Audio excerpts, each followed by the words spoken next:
Buju, Ojabanasi Quain, Indigenous Cuz, Namazagami, Nishnabek, Nindonji, Nindoda Moose. Welcome everyone to Louis Riel Day, and we're going to be spending it in our prospector tent in the backyard of our Onwa office here in Thunder Bay, in the Robinson Superior Treaty, which is also on Fort William First Nation land. So welcome to this area.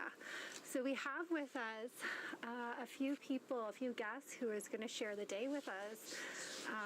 Our helper Carly. Carly, would you like to say hi? Hello. Our helper Bailey. Hello. And then we have Reed Lecomte with us. And so Reed is a two-spirit mischief maker of things with roots tied to the Red River and Penetanguishene regions. They are originally from Treaty 3, Region 1 in Eagle River, Ontario. However, have lived in Thunder Bay since 2005. Since living in the city, they have been able to grow and learn more about themselves, their culture, and share some of their creativity and passion with the community. Reed has committed their focus and path to helping bring awareness and visibility to our rainbow community by raising awareness and pollinating two-spirit teachings and stories. Welcome, Reed. Miigwech, merci for that. Maskere Bijike, Dezokan, Reed Lecomte, Kishinakashin, Eagle River Dos Chin, as you said, Thunder Bay Nuweekin, Lilu Do Dem, and Firto Otipamisawak. I just like to practice that michif as much as I can. Anytime I get a chance to say it, I say it. And when there is a word that means two-spirit, that is when that's created, I will add that to my intro, but as of now there is no word without just directly translating to and then spirit. So thanks for inviting me for Louis Riel Day on this beautiful November 16th day. Keep reminding myself. And I have so many things that I want to share, and I think just to start us off in a good way, we'll do a little smudge for all of us here and everyone at home. And so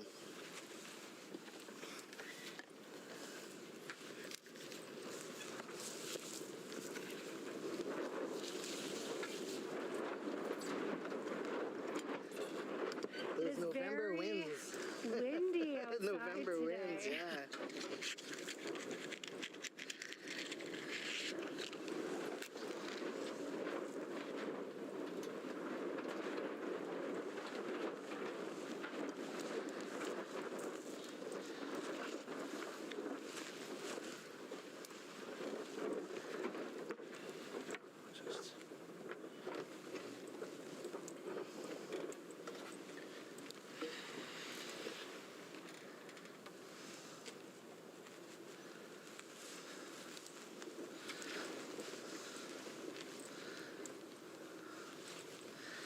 And that beautiful jacket, beauty.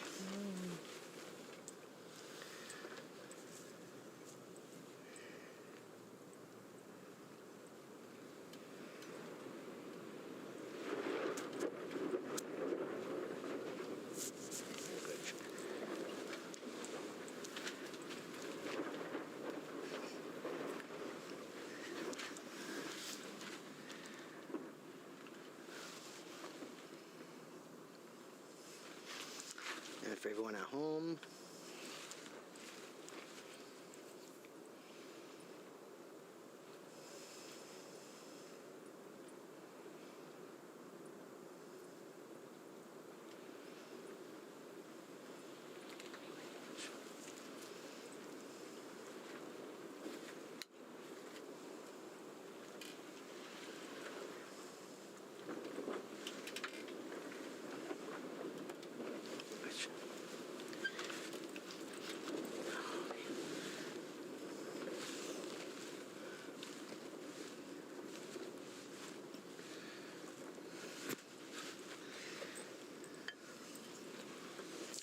okay, and I'm gonna let it burn right beside you here.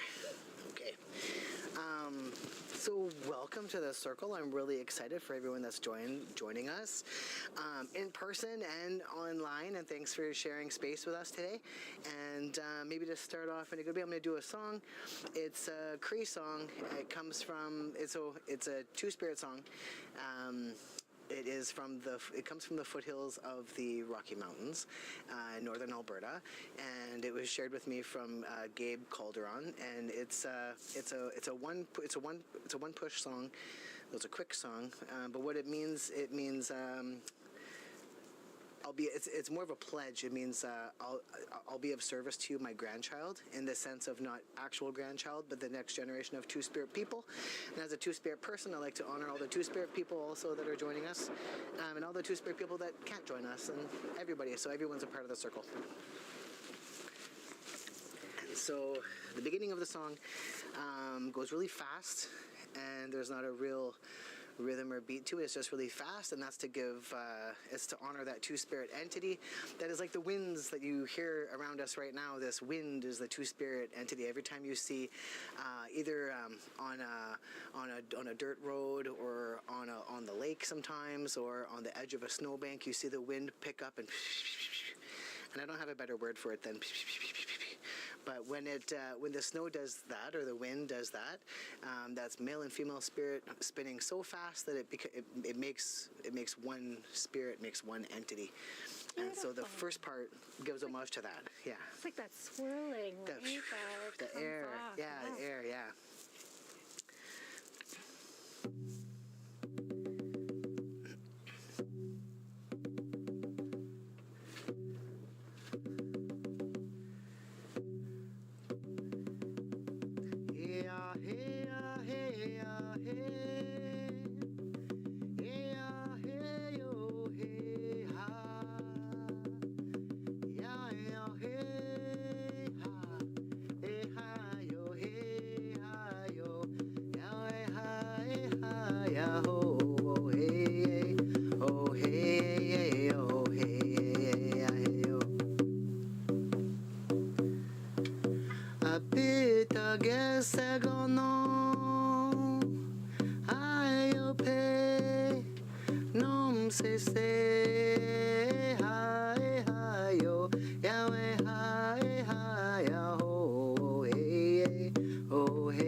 Beautiful language for that song.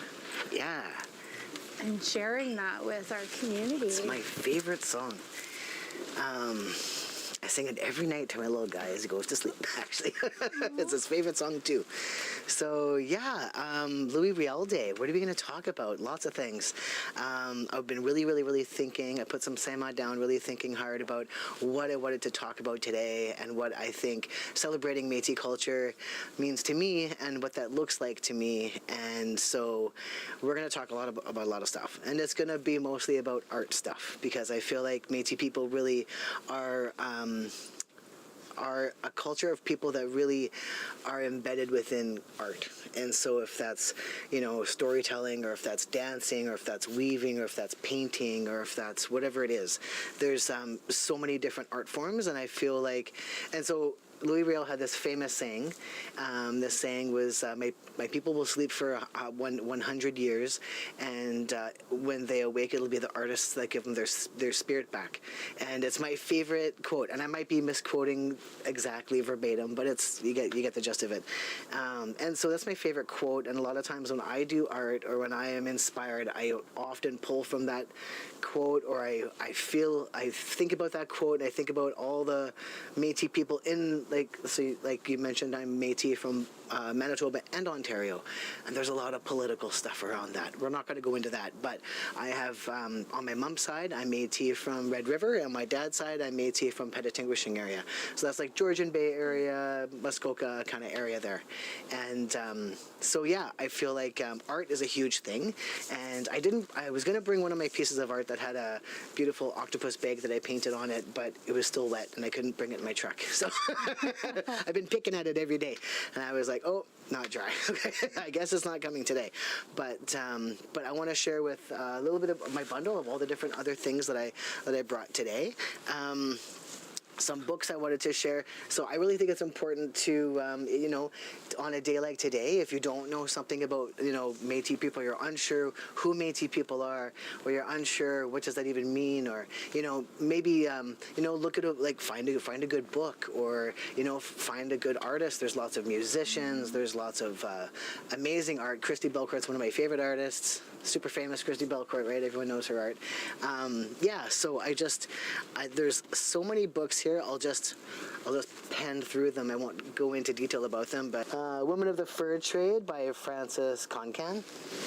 Really good book. Oh, thanks so much. A Grandmother Begins the Story, Michelle Porter, which is so true because a lot of stories come from my grandmother and my grandmother's grandmother. And this is, I think this might be. There's beautiful beadwork on there as well. We'll talk about beadwork later. From the Ashes by Jessie Thistle. And this was a #1 national bestseller. So you can find this everywhere. I think I got this one at the airport, actually. Leave Some for the Birds by Marjorie Bocage. Beautiful book of poetry, and she is such an amazing woman. I'm reading this one right now, and it is super awesome. Buffalo is the New Buffalo. And this is a Christy Belcourt artwork on this book as well by Chelsea Vell. This one is where I learned about Urugodu, and because we're just coming out of October and Halloween, and I do this thing called Inktober where I draw one thing a day for the whole entire month of October. And the last part of my monthly drawings was a lot of Métis folklore. So Urugodu, Cheskaboo, that's the boogeyman in Métis.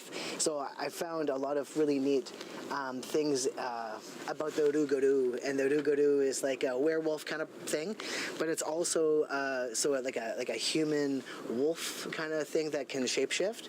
But also there's also a horse human version of Urugodu as well, and all the different folklore things about that. Like if you know who the Urugodu is, you can't say their name or you'll turn into one, and stuff like that. So this has a lot of really neat older stories and folklore stuff. Finding Otipimisawak, which I have not read yet. This is by Andrea Curry.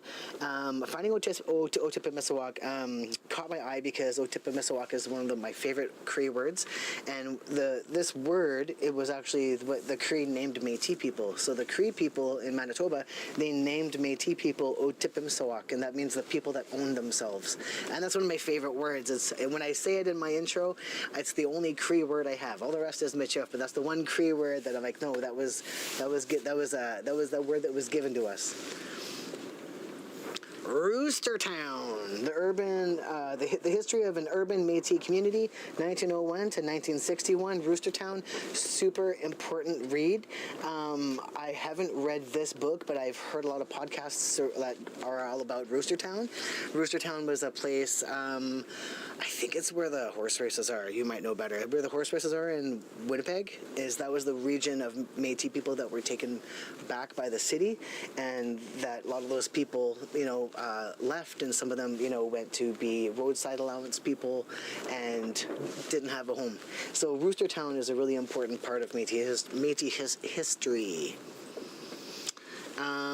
I can't wait to dig my teeth into this one. Around the Kitchen Table, Métis Aunties and Scholarship, edited by Laura Forsyth and Jennifer Markides.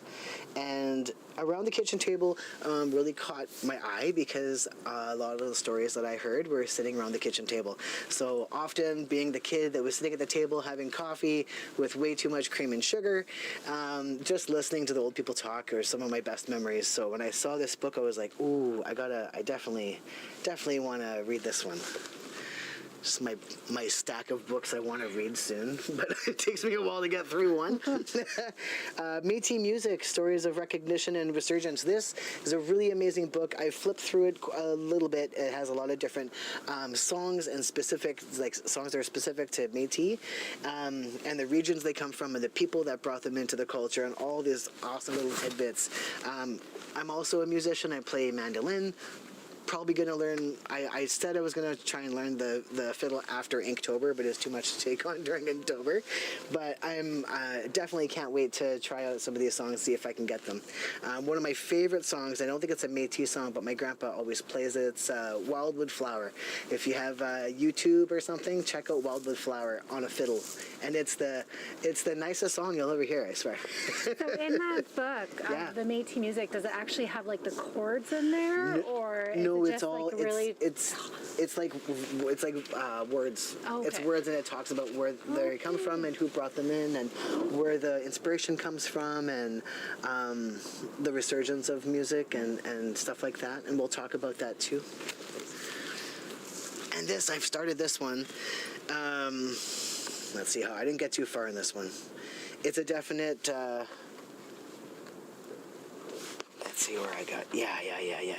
So this one talks about Riel's life, and it's so fascinating. So it talks about him hiding, him going in disguise to go to Parliament and sign in because he was an elected official 3 times in a row and never had the chance to go and sit in his chair because people were always wanting to get him. So he actually dressed up like a priest, snuck in, and signed the book like he was there and snuck out, just so they would know that he made it in there. No one's seen him because no one could recognize him, but kind of a little bit of a master of disguise, because he was wanted for treason, and he was someone who was fighting for Métis rights and fighting for to stop the colonial spread, the spread of colonization. He was trying to stop that spread, and so he started. What is it called? I'm losing my words now. Red River Rebellion? No, the provincial.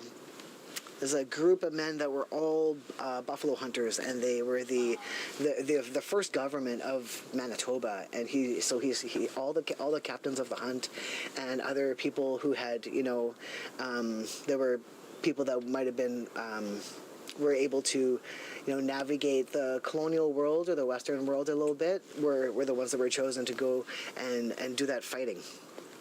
Really, really, really good read. Yeah. I've been meaning to read this one. It's a really good one. Give me like Oh, these ones. Okay. Did I even see who that was by? I don't think so. That's Maggie Simmons? I Maggie think, or Siggins. Maggie Siggins was that one, yeah. This one, Beginner's Guide to Métis Floral Beadwork. So if you don't know, the Métis were the flower beadwork people. It was what we're called. We were always noticed and seen by having a lot of floral beadwork. So a lot of the tattoos even on my arm are significant to Métis floral beadwork, and there's a few that are specific. Like there's one that's a flower with 4 petals, and that was a very big significant where you almost could tell where somebody was from by looking at what style of beadwork they had. If they were from northern Manitoba or like a little more southern, or if they're from Alberta region, you could almost tell in their beadwork. But one thing that tied them all together, we talked about earlier, was the mouse tracks. And so when you see, let's see if you can see it in here. I'll find some mouse tracks right now. On the cover, there's a little bit of a, so here you can see there's this white that connects all of the flowers together, this white little band. And on the cover, there's this other little kind of white band, and this is to symbolize mouse tracks in the snow. And so everything has a story, everything has a purpose and a reason for why it is the way it is. A lot of the beadwork on my arms, or the flower beadwork on my arms, are pedula flowers, which are a flower that doesn't exist in nature. It's a imaginative flower that you won't find. So a lot of these ones that I have are, it's not necessarily, you wouldn't see that in nature, but it's a pedula flower. It's a unique, piece of someone's regalia, or piece of someone's, So this book, by Gregory Schofield is one of the most amazing Métis. He doesn't look like that anymore, but he's he's an amazing beater and does a lot of different like classes and stuff like that. I think they might even do some online. A guide to northern style Métis moccasins, and so you can see there's some beautiful work, and on the back some beautiful work, and there's contemporary style moccasins too, and there's, if you look here, there's some different kind of patterns that you wouldn't always see. I'll grab mine here just to show you real quick. Ones? Yeah, Here you go. these were made by Otipemisiwak artist. You can find her on Instagram. Her first name is, I'm losing her first name, but the last name is Fontaine. And these are the ones that had the Assumption sash on them, and I just love these. So much it was hard to wear them. I was like, I don't even want to wear them, but I have to honor them, so I have to wear them. I just want to keep them nice and pristine. Yeah. So would there be like specific places where you would wear these now? Like I wear those to, I wear them to powwow, I wear them to ceremony. I keep them for like, I wear them like, I'm not wearing them right now, but it would be a time when I would probably wear them. Yeah, so for special things. Yeah, I'm not just outside cutting the grass in them, you know. But imagine if I was. cutting rabbit's ears? So Métis. Oh, awesome. Yeah, the flags of the Métis. I've brought this into lots of classrooms and talked about all the different flags of the Métis. The one you see behind us is the first flag of, before Canada was Canada. It was the first flag that was flown. And so, does anyone know what the flag symbolizes or what it means? Does anybody know what this, everyone calls it Infinity? infinity, or there's another word that people use too, the thing that goes around like this and it's never ending and it never has an end or whatever. There's another word for it. I get a lot of different, you know, that's a this, that's a that. What was it? Mobius strip. Thank you. Mobius strip, yes. Good job. Yes, you win the prize. The voice from behind the curtain. Such a wealth of knowledge all the time. So does anybody know what this represents? Even a little bit about it? No? No one? Something? No? Okay. So I'm excited. I get to just tell you everything about it then. So what this means is this is a symbolize of two nations coming together to create a new nation. And so this symbolizes, you know, Ojibwe, Cree, Soto. There was lots of different regions, you know, that have Métis people that, you know, made a new culture and a new nation with not just French, but French, Scottish, Irish, British, a lot of French though. If you look at those last names, there's a lot of French, but not just French, you know, there's 4 different Métis languages. There's Northern Michif, Southern Michif, which is also called Heritage Michif. There's also, Southern Michif? Yeah, and then Bungi is also another Métis language that is gone. There's like no real documentation of it, or it hasn't ever been written down, but there's another language that was more Scottish influence. So this is just the coming together of 2 cultures to make a new culture. And so it's very different than First Nations. It's very different from Inuit. That's why there's 3 Indigenous peoples of Canada, because we were very different. We couldn't be put in the same box, and that was because there was so many things that we had that were so just unique, right? So it's complete blending of 2 cultures that came together to make something that was new, and from that you get beautiful, you know, flower beadwork. Maybe a not popular opinion, but Bannock. There's lots of different things like that come from Métis culture. So yeah, looking at those things, but also one really cool fact that I found from all of my digging and research about this symbol and what the symbol means is has a lot to do with the buffalo hunt. So when the buffalo hunt was happening, picture this: just close your eyes and come on this little ride.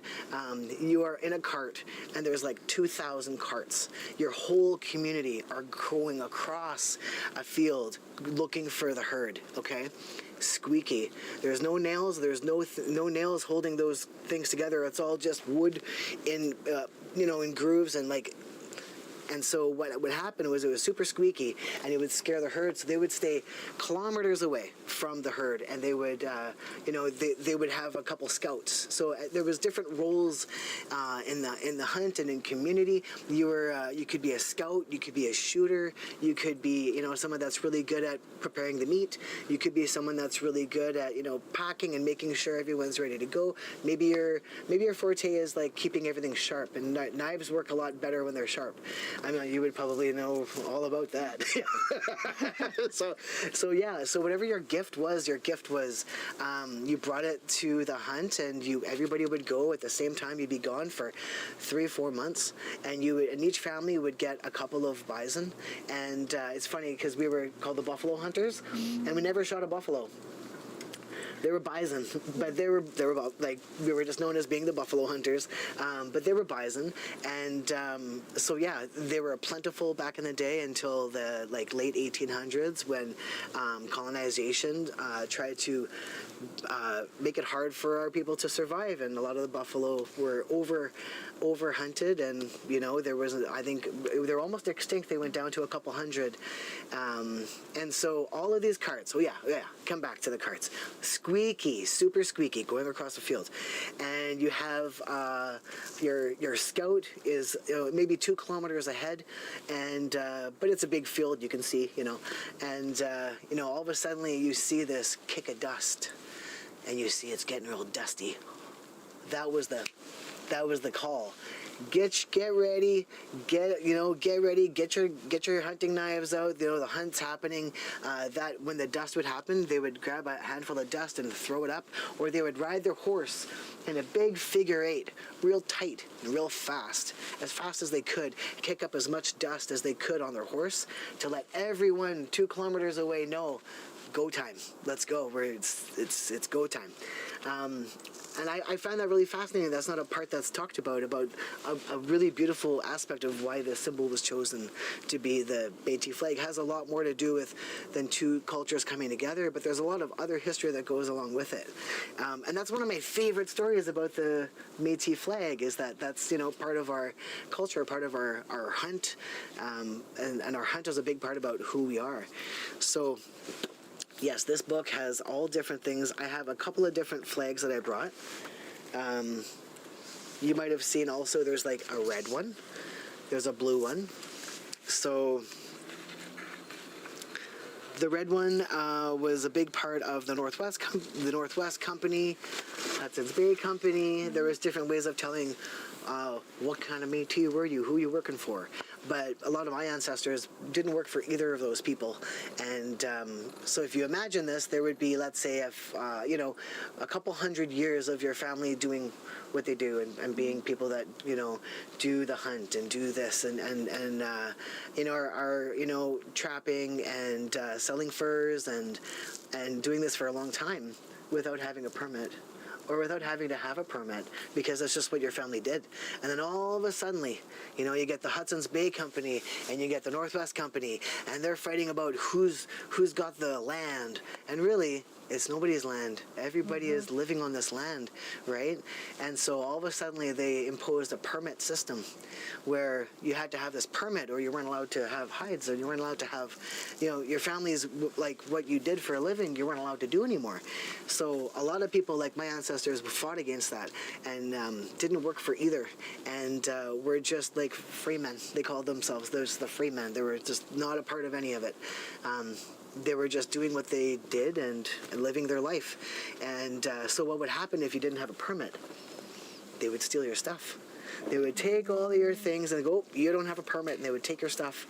And so the Métis history is very intricate and there's a lot to it. And so yeah, I'm really grateful that you've asked me to come in and share some stuff about my family's history, Yeah. So I think even today, advocating Yes. for those rights to the land, right? To be able to practice those like fur trades and to be able to trap and, Yeah. honor those relations in a good way. Yeah. Right? Like Yeah. that, like we're continuously, advocating today for those as well. And even in those systems, there is still a lot of barriers. Yeah. Like if you wanted to have a trap line, and correct me if I'm wrong, but if you want to have a trap line, like a registered trap line, you have to have so many points. It's a point Yeah. system. So if you haven't been trapping your whole life, let's say you're just getting back into it, learning about your culture, you don't have that point for being someone that has had a year of having a trap line. Well, to get a trap line is a long list, and you have to get on that list is a long time. And even when you get on that list, you have to buy that at the end of the day, right? So there's a lot of barriers in place even today for having Indigenous people having those land rights and having those trap lines to practice your own culture. Yeah. How wild is that? But so this is a really great book. Talks all about the different flags. There's lots in here. I bring this to the schools, and it's a really, really, really good book. Another good book. These are coloring books, and if you want, you can take these and print some off if you want. And they are all different. A Michif coloring book just has a bunch of, probably a bunch of my aunties and uncles in here. Kidding, but probably. Oh yeah, I can tell that's my. No, I'm kidding. But you can see there's a lot in the pictures. There's a lot about the culture, a lot about who we are in here. There's a lot of sashes. You can color them whatever color you want, because we're going to talk about the colors, about the sashes next. Great Lakes Fur Trade coloring book also has a lot of really, really awesome imagery and cool coloring pages. And yeah, you can take that and print that off if you want, and make a PDF version or something. I love the back of this, right? When you look at the beaver on the hide. And we have one right behind you. Yeah. Big Witch for bringing that. Yeah. Yeah. It's beautiful. Yeah. So you mentioned that you bring those into school. So is that, something that, you do is you bring that Métis culture into the schools for our youth? I absolutely do. I have also a bison hide that I bring in, and I let all the kids put their toes on it and feel how warm it is, and bring all of this and maybe more. I bring all my hides as well, but I know you'd have some here, so I don't have to bring my whole stash. But I have a lot of different hides I bring, and just talk to the kids about who the Métis were, and what we did, and yeah. Lots of times, a lot of people don't know who the Métis were, and it's not a well-known thing about who's Métis and who's what does it mean to be Métis and stuff like that. So, and when I went to school, when I learned about Métis people, I didn't learn good things. I learned about Louis Riel was a traitor, and really, if you think about it, they sent somebody. His name was Thomas Scott. Thomas Scott. They sent someone to assassinate him, right? And so before he got assassinated, they did it to him. They got him first, and so he was basically, for defending himself, was hung for treason because he was going against the government. But there's so much to the Métis history and how resilient I think Métis people are. You still see Métis people today, well, of course, you'll still see Métis people today, but I mean, being proud of who they are and not hiding it. Where a lot of time went by where, it was safer to hide it if you could, and so a lot of people lost their connection to culture because if you could hide it, then you would hide it because, otherwise, things were really hard for you. My grandmother was one of those people. Yeah, a lot of people's grandmothers were those people that, if you could hide it, if you had a French name. If you could get by with just being French, and not telling anyone you're Indigenous, then you did, because that was survival mode. So when I go into the schools, I love talking about the sashes. I talk all about the different patterns. You can see there's a few different patterns here, a few different colors. and what they all mean. And so what I like to talk about is the teachers sometimes will ask me and say, hey, can you talk about what the colors mean? Can you make sure you add that to your course or your workshop about, how the red is for the Red River and the bloodshed, and the yellow is for the sun, and the blue is for the rivers, and all this stuff, all this very, very contemporary stuff, right? So I always like to encourage the teachers, if they wanted to do that as an activity, that they absolutely could. But I like to think really practically, and I think about the sashes as if I was someone that was a voyager, and I had a bunch of different material, and I'm in my canoe with 2,000 pounds of goods that I'm going to go and sell community to community, am I going to, if I sell out of red before I get out of what they called Manitoba back then, was different than what it is today.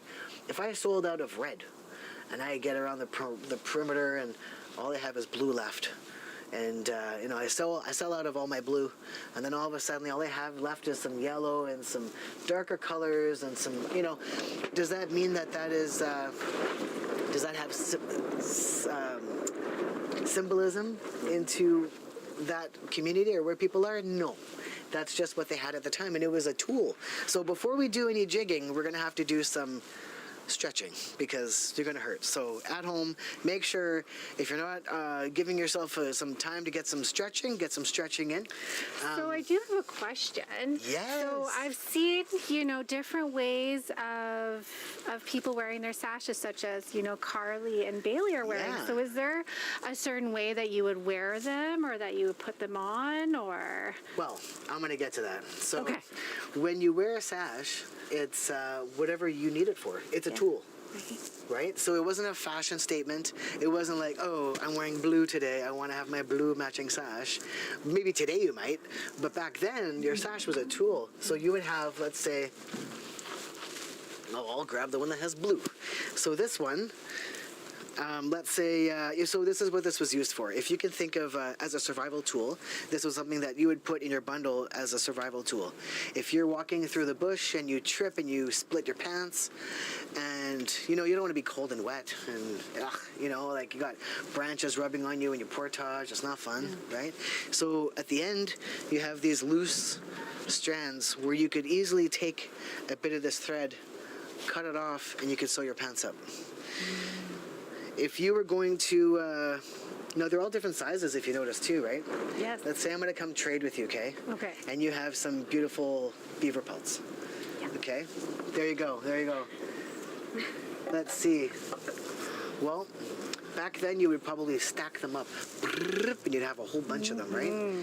So to measure how many, this is a great measuring tool, because you have the different bands, different, if you look, they're all different, right? Some are thick, some are thin, some are small, some are really thick. Okay. So it was a little bit of a measuring tool. Whatever you would need it for, whatever you were selling, right? You had to make sure, I think there was something like the length of a gun was one measurement, but to make sure that it was, that you were getting, if you didn't have a gun, you could take this and lay it out. Now you know your measurement tool, right? So all different ways of measuring things. And so you would lay it kind of like this, right? And they would be all they'd be stacked stacked on top of stacked each on top other. of each other. Yeah. So there's that. Also, when you're portaging, have you ever portaged? You probably Yes. have. Oh, so much fun. So when you portage, does anyone know what portage means? What does portage mean? I don't know the actual definition for it, but it's essentially where you're taking your canoe and traveling with it. That's the definition of it. Good Yeah. job. That's it. So you need your hands free. You have 2,000 pounds of goods that you're going to be taking over land, and with your canoe, you got to carry your canoe too. So your neck is really strong, and so you could take this. I'm not going to tie it right now, but you would tie it together. Oh. And you could tie your stuff like this, and still have your hands free, right? So using it to tie your stuff to you was a great way. Now you mentioned, I didn't even answer your first question about how you wear it. Yeah. So often traditionally you would see masculine people, I don't like to say men, but masculine people would wear it around like this. And sometimes, but not always, you would see feminine people wearing it like this. And I don't know why, but I could imagine if I was doing something and I needed to carry something here, if I was doing something on the ground, there might be a benefit to having it like this, right? So it's not always a fashion thing, but also, you know, I've seen a lot of people carry children, you know, like today, you know, like with ways of wrapping, the baby wrap thing. I don't have a baby wrap, but you know, the baby wrap thing. The baby wrap. That's what it makes me think of, is a tool, a way of carrying things, right? Actually, now that you've mentioned that, that's like perfect, like babies. Right? Just put a little baby. You got a real wide one and put a little baby in there. Just wrap them right up like a little hammock. Yeah. So yeah, these were used for all different ways. And one fun thing that I like to, now I can't do this, but you at home can try. If you have a scarf, grab a scarf. You could use a scarf to do this with us. But one way, if you were a youth, when you knew, if you were old enough to go and help out and go and help portage and be a voyageur, how old do you think you would be? Young. Yeah, there was no age. Yeah. It was if you could carry yourself. If you can take care of yourself and carry yourself, in one way they would test this out. Now, this is something that they would do, but I am definitely not able to do it, but I can instruct you at home on how to do it. You take your sash like this, you step over it, okay? The foot that's over is your bending leg. This one, you're gonna hold your leg up.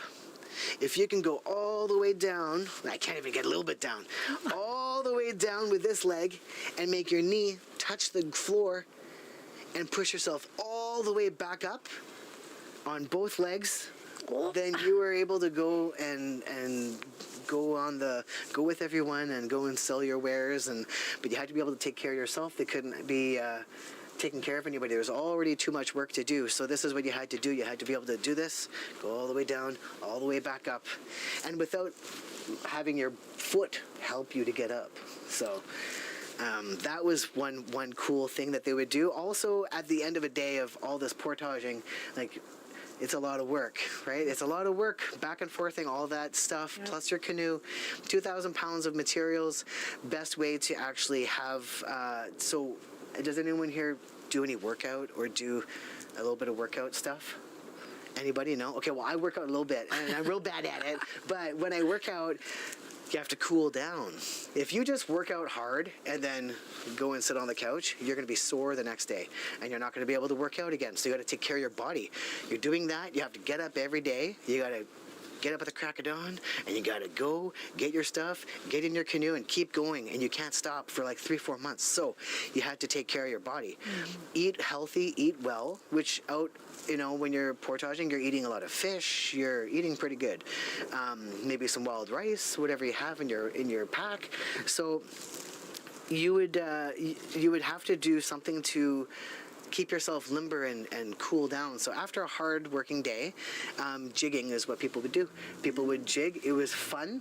Everyone got together, but also it was taking care of your body, and it was making sure that you were able to move the next day, and you shake all that hard working, everything you did. You know, maybe the winds were like today, like November. Well, they wouldn't be in November, but maybe the winds were like today, and you know, your canoe kept getting carried out too far, so you'd have to take your sash and tie it to your canoe and actually walk in the water and walk your canoe like when you walk your bike, and walk it through channels of water. You know, maybe you did that all day. You don't know it. Every day would be something different. So this is something that we're going to do. We're going to do a little jig. I don't know how much time we got, but we're going to do a little jig. And there's a couple jigs that are really fun that I'm gonna show us. One, if you have 2 scarves at home and you need 3 people, this is what you need: 3 people and 2 scarves. What you would do is you have one person as the hub, and this is the butterfly dance. And I'm gonna show you 2 dances today, but this one, the other ones don't take as much people. But one person in the hub takes. Now, because we got a small space, I'm going to just like shorten this up a little bit. And if you think of this symbol, and you see this how this looks. This is what it would look like if you're dancing on the sand. So if there's one person in the middle, and then you have two people, we're going to dance around each other like this and in a big infinity symbol. It's called the butterfly dance. So I'll be the hub, because then I can show you what to do. Don't worry about your footsteps right now. That will come with time. But what we're going to do is I'm going to show you just the way that we're going to do the dance. So I'll get one here and one here and come over here. Okay, so, and actually choke up on it a little bit so we don't need a lot of space. Yeah, there we go. There we go. Okay. All right, unleash the Métis. Okay, so what we're gonna do is I'm gonna ask you to come around this way. We're just gonna do it slow. You're gonna go under the sash. I'm gonna follow. You're gonna stay there. I'm gonna follow. Keep going around. Keep going around. There. That's one rotation. Now you're gonna do the same thing. Come under, and I'm gonna follow. Okay, now if you see, this sash just got twisted tightly, right? By the end of it, it's going to be twisted so tightly, we're going to be real close. So when we do this, we're going to try this. Now, do we got it? I think so. Okay, one at a time. We're going to go. Are you ready? Yeah. Okay, let's do this. Okay, so now we're going to go through again. I'm going to go through. Now this whole time, you can't see our feet, but we are jigging up a storm. Go ahead, yeah, and just keep going. We're gonna keep going, and the faster we go, I'm gonna start pulling a little bit. Yeah.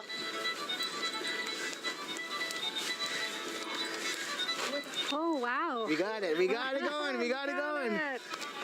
We're like a smooth, oiled machine. Oh my god. Are you getting dizzy? Okay. How are you doing there? Me? No, I'm good. I'm good. No, I'm good. Okay. All right. So now you can see that we are twisted tightly. And so what happens is you keep going and going and going faster and faster and faster until someone slips up, you bonk into each other, and then it's over, you know? Or, and that's just fun. It's just a fun little dance. So people at home, if you're not able to get up and do the jigging part, that's okay, because there's all different ways that you can be a part of it. So, I brought some spoons. I got rattle. All right, so everyone at home, got whatever you want to grab. Goes for the rattles. Well, you're left with the spoons. Okay, so also maybe I'll go through these spoons a little bit and show you about these spoons. So these are contemporary looking spoons. I'm not sure they had these bougie looking spoons back then, but I got these ones at the Forks, and they are pretty neat. So they are already connected, and that makes it a lot easier for a lot of people that maybe have a hard time holding the spoons together. But back then, so I'll show you what they sound like too, because they sound very different. There's that one.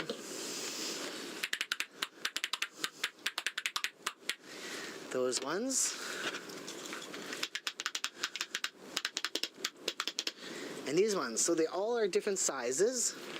They all make really different cool sounds. But when you're traveling, you know, maybe one person brings a fiddle and everyone shares it. But you wouldn't have a lot of room to bring a lot of personal items. So what you would have is you would have your feast bundle, you'd have the things that you would need. So, you know, a couple of spoons, and how you use spoons. This is the way I learned how to use them, is you put them back to back, like this, like that. You find where your pointer finger just gets to where they just want to be separated a little bit. And then you put the rest of your hand around it like this. So when you're playing them, you can get a good shot on that, but you just have your finger in there and you grab the rest and then you have spoons. And so you would normally have something like this that you would be playing with. Maybe they're wooden spoons, maybe they're not wooden spoons. These would be heavy. Maybe you do have a wooden spoon, but I do know that they wouldn't be spoons that would be fused together to make it easier for you to play. That's what I do know. So, whatever you have at home, grab that, grab a pot and a pan and a ladle, whatever you got, because that really, at the end of the day, was everyone joined in with whatever you had, you know? So you can join us from home. If you want to jig, if you're a little bit, don't want to tip over, you can also jig in your chair. So you can sit, you can always just jig in your chair, and you can do the little jig dance. So maybe what I'll do to just, so you can see I'm just tapping, I'm just, so what I'll do is I'll show a little bit of the footwork of what we'll do. And so what it is it's, when I explain it to kids, I always use like ba-dum bump. So I do this like ba-dum bump. That's one side. So yeah, it's like a tap, tap, jump, heel. Tap, tap, jump, heel. Tap, tap, jump, heel. Tap, tap, jump, heel. Also though, there's other like little scoff, little movements like this. I see a lot of people do that. Is just a really, it almost looks like tap dancing. When you see it, they go choo, choo, choo with the tap dance. You know, they have this little choo, choo, choo sound. It makes that cool sound too. So there's those movements too. Jigging was a fusion of Irish, Scottish, kind of like river dance, like that very, very straight, very, you know. So it takes the bottom half of your body, does that part, but the top half of your body is do whatever you want. Has more of a, you know, if you look at the blending of the two cultures, I feel like it's very, it's a little more do whatever you want to do, whatever your spirit tells you to do. And the bottom half is, you know, also do whatever you want to do, because there's lots of different ways of jigging, but this is the way. So you could go to the front, to the side, to the back, cross, cross. Sometimes people would go off beat and do this like Manitoba stomp, where it was like boom, boom, boom, boom, and they make a real good stomp. And so there was all these different ways of, you know, if you're like, oh, you know, I'm really feeling it, you know, that portaging today really got me, you know. I could see maybe, you know, definitely stretching first, but maybe, you know, doing more of the side one to like stretch it out, or like changing it up and changing whatever. You're not gonna do the same dance motion if you're trying to do it for your health and for your body and to like stretch your whole body out. You might switch it up a little bit. So that is, so imagine we were jigging. Well, you didn't see our feet. Did you see our feet? You did see our feet earlier when we were doing the butterfly dance. Yes, we were jigging the whole time, I swear. So another cool dance that also comes from like Scottish, Irish heritage background is the sword dance. So traditionally the sword dance was in Scotland and Ireland, was a dance. They would take two swords, they would put them like crossed like this, you would dance around it, and if you touch the sword, you'd lose a toe, right? So you're out. So you would go around the circle and then get out, and so everyone would take their turn. And if you've ever been to a good wedding where they got a good dance circle going on and everyone takes their turn in the middle and they do their best moves, and then they go out to the outside and then the next person goes in the middle and does their best moves, it's kind of like that. So what you would do is, with a sash, you would just have it like this.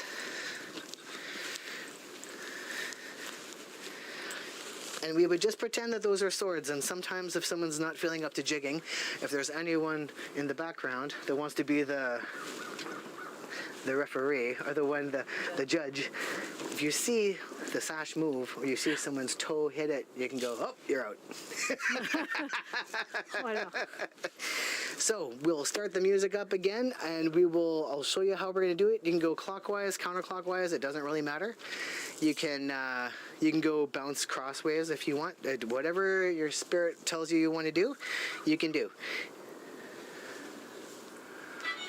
Awesome. All right, we got spoons in the back. We got a little rattle. What do we got?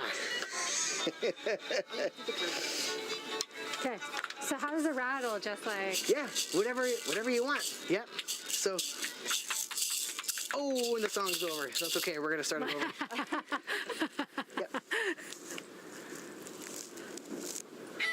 And I picked this one because it's the Red River Jig. Super popular. It's our super famous song, the Red River Jig. So.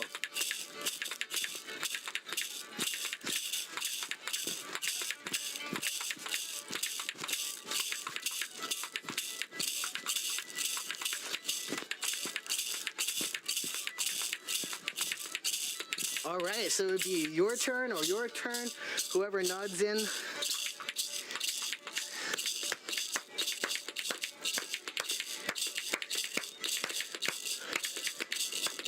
Okay.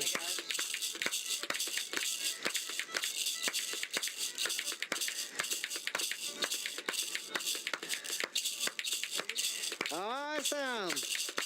No one lost a toe. Okay, round two. No, I'm kidding. At home, you can do round two. But yeah, so if you just want to jig with us at home, I can do that again so you can see the feet. If you want to sit and do it. So it's like, let me think. It's harder when you're sitting. It's like a step.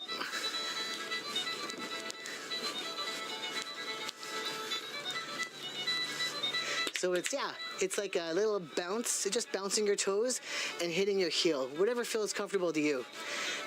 And that is my version of how you can jig, but there's lots of very, very, very well-trained teachers that are jigging in competitions all over.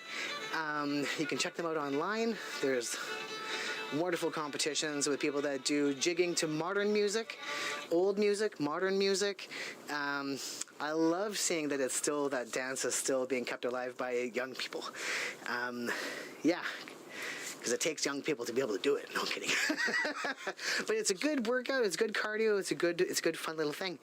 Yeah. Any questions before I keep going? No, I think that was wonderful. Reed, yeah. Miigwech for sharing, all your knowledge on, the sash, the Métis culture and arts, and jigging. I really enjoyed watching, and maybe next year I'll join in too.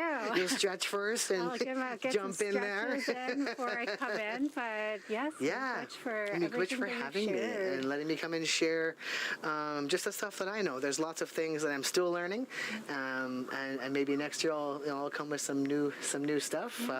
Yeah, always things to learn. And like I said earlier, just learning about Rugoru and all these different cool things, just by finding cool books. There's lots of cool artists. Definitely find out a little more about Métis people, and yeah, awesome. Miigwech and Marcy and Kawapa Mitin Mina. And in Michif, that means I'll see you again. It's kind of like Bamapi. Yeah. Oh, yeah. awesome. Yeah. Thanks for sharing that. Awesome. Okay. Yes.